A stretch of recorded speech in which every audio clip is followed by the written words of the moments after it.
அனைத்து உரிமை குரல் நண்பர்களுக்கும் வணக்கம். விஜய் டிவியில் ஒலிக்கும் தமிழ் தேசிய அரசியல் இது குறித்த இந்த முழுமையாக பார்க்க போறோம். வாங்க பார்க்கலாம். விஜய் டிவியோடைய நீயா நானா நிகழ்ச்சிக்கு பிறகு சீமான் அவர்களுடைய ஆளுமை பார்த்தீங்கன்னா விஜய் டிவியில் இந்த அளவுக்கு இருக்கா அப்படின்னு நம்ம ஆச்சரியப்படுற வகையில தான் அங்க இருக்கக்கூடிய ஒவ்வொரு பிரபலங்களுமே சீமானை குறித்து தன்னுடைய வீடியோக்களை பேசிட்டு வந்துட்டு இருக்காங்க. உதாரணத்திற்கு மதுரை முத்துலாம் பார்த்தீங்கன்னா சீமானுக்கு இவ்வளவு ஆதரவு தெரிவிக்கக்கூடிய நபர் அப்படின்னு அவருடைய லைவ் வீடியோ பார்க்கும்போது தான் புரிந்திருந்தது.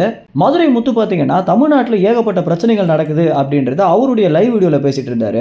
பொதுவாகவே தற்போது தமிழ் சினிமாவில் இருக்கக்கூடிய நடிகர்களும் சரி, தொலைக்காட்சியில் இருக்கக்கூடிய பிரபலங்களும் சரி, சீமான் குறித்தும் நாம் தமிழ் கட்சியுடைய அரசியல் குறித்தும் அவங்களுடைய பதிவுகளை போட்டுட்டு வந்துட்டு இருக்காங்க. இதற்கு முதல் முக்கிய காரணமே தமிழ்நாட்டில் நடக்கக்கூடிய ஆட்சி அப்படின்னு தான் சொல்லி ஆகணும். சமீபத்தில் கூட பார்த்தீங்கன்னா திமுகவுடைய ஆட்சியை எதிர்த்து ஏகப்பட்ட பேர் போராட்டங்கள் ஆர்ப்பாட்டம் நடத்திட்டு இருக்காங்க. இதற்கு முதல் முக்கிய காரணமே திமுக கட்சி ஆட்சிக்கு வந்த பிறகு மக்களுக்கு பாதுகாப்பே இல்லை அப்படின்றத முதன்மைப்படுத்தி திமுக கட்சி எதனால ஆட்சியில் இருக்கக்கூடாது அப்படின்னு, எதனால நாம் தமிழ் கட்சி ஆட்சிக்கு வரணும் அப்படின்னும் ஏகப்பட்ட விஷயங்களை பார்த்தீங்கன்னா ரொம்ப துணிச்சலாகவே மக்கள் போராட்டங்களாக நடத்திட்டு வந்துட்டு இருக்காங்க.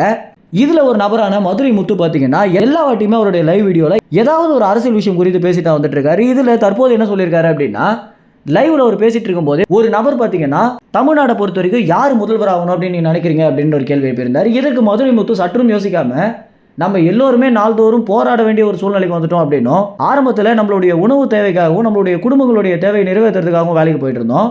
குடும்பங்களுடைய தேவையை பூர்த்திப்படுத்துறதுக்காக நம்ம போராடிட்டு இருந்தோம். ஆனால் நம்மளுடைய உரிமைக்காகவும் நம்ம நாடு நமக்கு மட்டும்தான் இருக்கணும் அப்படின்றதுக்காகவும் தற்போது போராட வேண்டிய ஒரு சூழல் வந்திருக்கு அப்படின்னு, இது எல்லாத்திற்குமே இப்போ ஆட்சியில் இருக்கக்கூடிய ஒரு கட்சியும் காரணம் தான் அப்படின்னும், இது எல்லாத்தையுமே மாற்றணும் அப்படின்னா நீங்கள் சீமானுக்கு ஓட்டு போட்டு சீமான முதல்வராகுங்க அப்படின்னு மதுரை முத்து சொல்லியிருந்தது அந்த லைவ் வீடியோலேயே யாருமே எதிர்பாராத ஒரு விஷயம் அப்படின்னு தான் சொல்லி ஆகணும். இந்த ஒரு தகவல் குறித்து என்ன நினைக்கிறீங்க அப்படின்னு, மதுரை முத்துன்னு இல்லாமல் விஜய் டிவியில் இருக்கக்கூடிய பிரியங்கா, கோபிநாத், கேபிஒய் நிகழ்ச்சியில் இருக்கக்கூடிய பாலா அப்படின்னு அனைவருமே பார்த்தீங்கன்னா நாம் தமிழ் கட்சிக்கும் சீமானுக்கும் தன்னுடைய ஆதரவு கொடுக்கறத பற்றி என்ன நினைக்கிறீங்க அப்படின்றத உங்கள் கமெண்ட்ஸில் தெரிவிங்க. நன்றி, வணக்கம்.